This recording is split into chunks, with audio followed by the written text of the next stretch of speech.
নমস্কার বন্ধুরা, রিতা রান্নাঘরে আপনাদের সবাইকে জানাই অনেক অনেক স্বাগত। আমি আপনাদের কাছে এই যে দেখতে পাচ্ছেন শোল মাছের রেসিপি করে দেখাবো। আপনারা প্রথম থেকে শেষ পর্যন্ত পুরো ভিডিওটা দেখবেন। এবার আমি মাছটা কেটে নেব। মাছ কাটা হয়ে গেছে, এবার আমি ধুয়ে নিয়ে আসবো।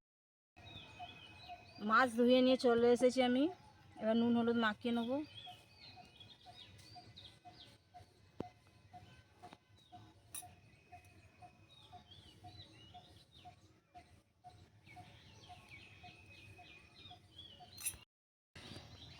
উনুন ধরানো হয়ে গেছে, আমি কড়াই বসিয়ে দিয়েছি।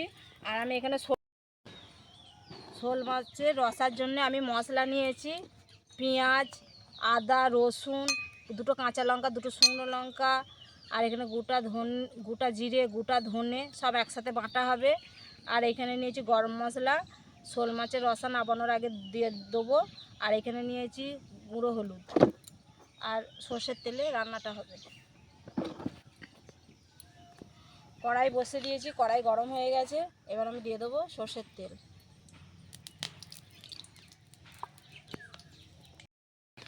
তেল গরম হয়ে গেছে, এবার আমি মাছগুলো এক একে দিয়ে দেবো।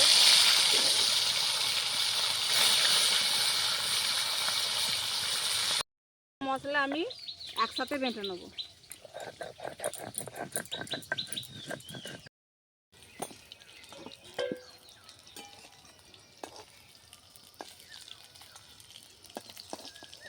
শোল মাছ ভালোভাবে ভাজা হয়ে গেছে, এবার আমি নামিয়ে নেব।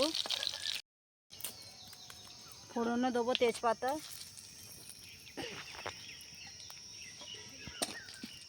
কেটে রাখা টমেটো,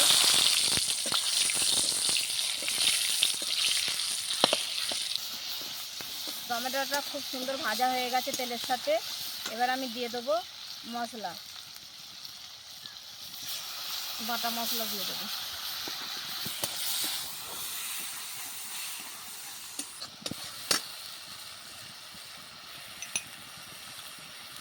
মশলাটা ভালোভাবে কষানো হয়ে গেছে, এবার আমি এর মধ্যে দিয়ে দেবো হলুদ গুঁড়ো আর দেবো নুন। দেখুন বন্ধুরা, মশলাটা কত সুন্দর কষানো হয়ে গেছে, মশলা থেকে তেলও কত সুন্দর ছেড়েছে।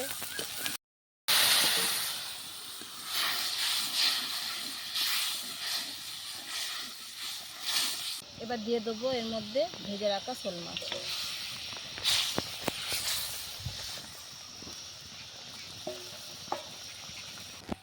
শোল মাছের রসা রেডি।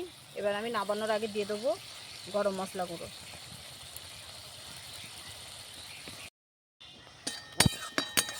এবার আমি নাবিয়ে নেব।